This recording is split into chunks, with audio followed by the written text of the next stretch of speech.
Hello friends, welcome to my YouTube channel. Friends, today I am discussing important topic related to distributed system which is known as a transaction. Okay, this topic is also related to database management system. Okay, transaction, it is a set of operations that for a single logical unit of work is called transaction. Okay, you can say transaction is a set of instructions which are executed in concurrent way. Okay, a transaction is a unit of program that access and possibly update various data items. ठीक है, तो transaction एक कई operations का set है जिसमें हर instruction one by one execute होके एक होल कंप्लीट वर्क कंप्लीट करता है. ठीक है, एक लॉजिकल यूनिट ऑफ वर्क है जो कि कई इंस्ट्रक्शंस का कलेक्शन है. ठीक है, तो एक ट्रांजेक्शन में बहुत सारे instructions one by one execute होके एक लॉजिकल यूनिट ऑफ वर्क को कंप्लीट करते हैं. ठीक है, इसके बाद इंपॉर्टेंट चीज है कि एसिड की कुछ प्रॉपर्टी, आपके ट्रांजेक्शन की कुछ प्रॉपर्टीज हैं वो बहुत इंपॉर्टेंट हैं. कई कंप्यूटर एग्जाम पूछी जाती हैं, जस्ट लाइक NT/NET, CTET या फिर TGT PGT के जो एग्जाम्स होते हैं CSIT के रिगार्डिंग, उसमें काफी ज्यादा पूछा जाता है कि एसिड प्रॉपर्टीज ऑफ ट्रांजेक्शन में C का मीनिंग क्या है. इस प्रकार से तो हम सभी को डिस्कस कर रहे हैं. नेक्स्ट है acid properties of transaction. Okay, तो ट्रांजेक्शन की एसिड प्रॉपर्टीज कौन कौन सी हैं, तो हम बात कर रहे हैं. The transaction has following 4 properties. तो ट्रांजेक्शन की 4 प्रॉपर्टीज हैं. पहली है एटॉमिसिटी, दूसरी है कंसिस्टेंसी, तीसरी है आइसोलेशन और फोर्थ है ड्यूरेबिलिटी. तो ये 4 ट्रांजेक्शन की प्रॉपर्टीज हैं, काफी इंपॉर्टेंट हैं. इन्हीं को एसिड प्रॉपर्टीज के नाम से जानते हैं. Atomicity, consistency, isolation and durability. ये 4 प्रॉपर्टीज हैं जो हर एक ट्रांजेक्शन में यूज होती हैं. इसमें एसिड प्रॉपर्टीज में सपोज अगर एक बार क्वेश्चन पूछा गया था नेट में कि एसिड प्रॉपर्टीज ऑफ ट्रांजेक्शन में सी का मीनिंग क्या है, तो सी का मीनिंग क्या है, कंसिस्टेंसी.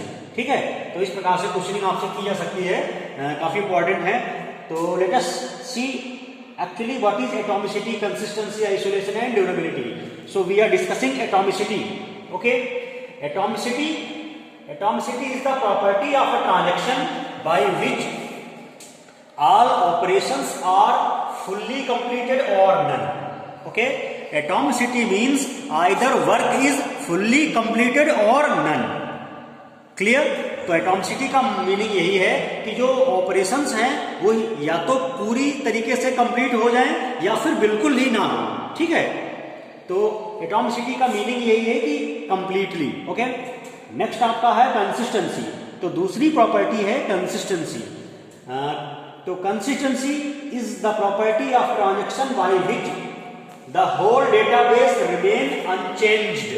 ठीक है, तो कंसिस्टेंसी का मीनिंग है कि ओवरऑल जो डेटाबेस है वो अनचेंज्ड है, वो जैसा कि तैसा ही रहे. ठीक है, इसका मीनिंग है अनचेंज्ड का remain equal before making the transaction and after the transaction. ठीक है, तो इसका मतलब ये है कि डेटाबेस जो टोटल है वो हमेशा एक जैसा रहना चाहिए before making the transaction and after making the transaction. ठीक है, तो ये कंसिस्टेंसी है. कंसिस्टेंसी बहुत ही इंपॉर्टेंट है डेटाबेस के पॉइंट ऑफ व्यू से.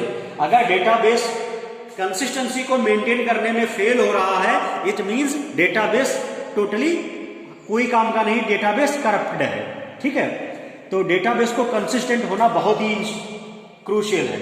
ओके, तो कंसिस्टेंसी का मीनिंग यही है कि ट्रांजैक्शन करने से पहले जो टोटल डेटाबेस था वो ट्रांजैक्शन हो जाने के बाद टोटल डेटाबेस सेम रहना चाहिए.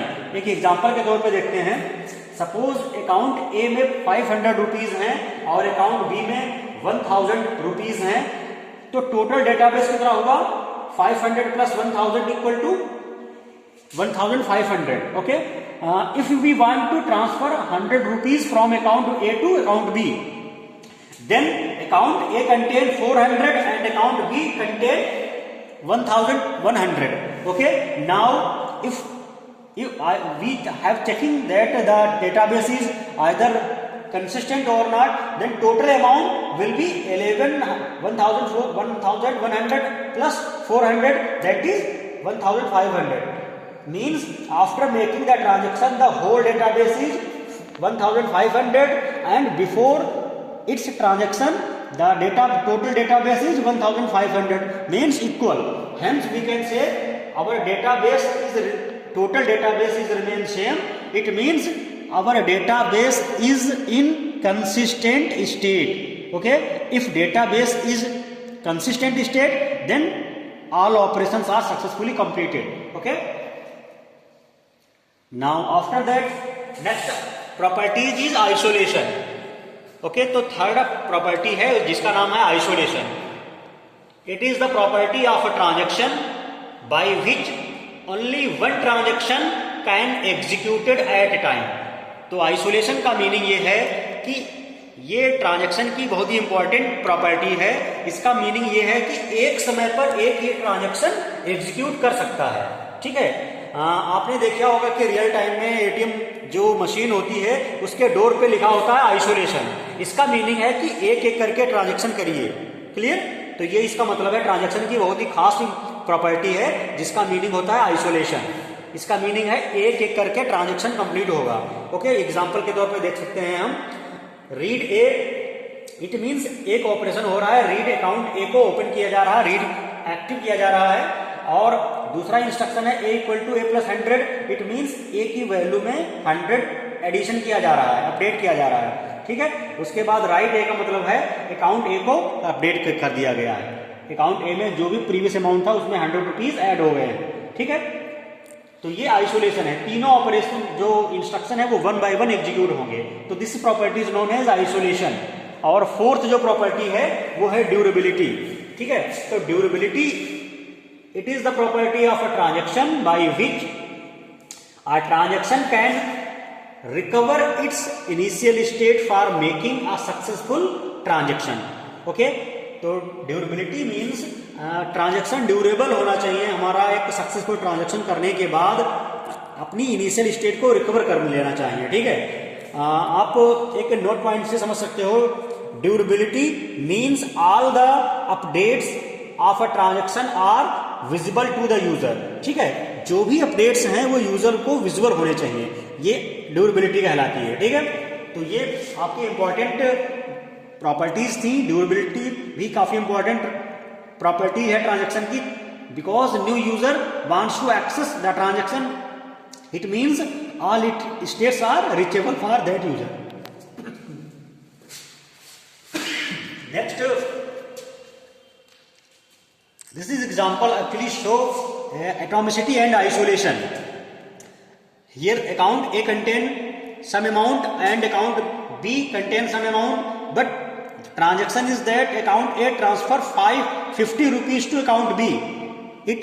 The instruction wise instruction execution of transaction is as follow. First of all, read A first instruction. After A equal to A minus A subtracted from 50, it means it becomes second operation. Write A. After that, write A operation means the value of account A will be updated. After read B, account B will be readed and B transfer 50, B added 50 rupees which are transferred by A. B equal to B plus 50 and finally write B. It means the value of account B will be updated in instruction number 6. You can see clearly instruction 1, 2, 3, 4, 5, 6. The 50 rupees from account A to account B will be executed in 6 instructions. This is the logical work of, this is the single logical unit of work which is known as a transaction. Okay, तो transaction इस तरीके से execute करता है. जब हम कभी account ए से अकाउंट बी में ट्रांसफर करते हैं पैसे का, तो इस तरीके से सभी इंस्ट्रक्शंस एग्जीक्यूट होते हैं. ओके, तो ये आई थिंक आपको कंसेप्ट समझ में आ गया होगा. ट्रांजैक्शन क्या है, इसकी प्रॉपर्टीज आपने देखी. ऐसी प्रॉपर्टी की ये आपका एटॉमिसिटी है. मींस अकाउंट ए से अकाउंट बी में टोटल पैसा ट्रांसफर हो गया, तो ये एटॉमिसिटी है. मींस टोटल काम हो गया. और ये instruction one by one execute हुए हैं, इसको हम कहते हैं आइसोलेशन. देखिए, पहले रीड ए, फिर ए में 50 रुपीज ट्रांसफर हुए ए से, फिर ए को अपडेट किया गया. ठीक है, तो one by one instruction execute हो रहा है. It means isolation property will be fulfilled. Okay, तो आई थिंक आपको ट्रांजैक्शन की एसिड प्रॉपर्टीज और ट्रांजैक्शन को अच्छे से समझ में आ गया होगा. नेक्स्ट इसका टॉपिक है ट्रांजैक्शन की स्टेट्स. वो मैं अगले वीडियो में डिस्कस करूंगा आगे. और ये वीडियो आपको अच्छा लगा तो अपने फ्रेंड्स को सेंड कर देना, ताकि शेयर कर सकते हो, ताकि उनके लिए ये हेल्पफुल हो जो भी किसी कॉम्पिटिटिव एग्जाम की तैयारी कर रहे हैं। ओके।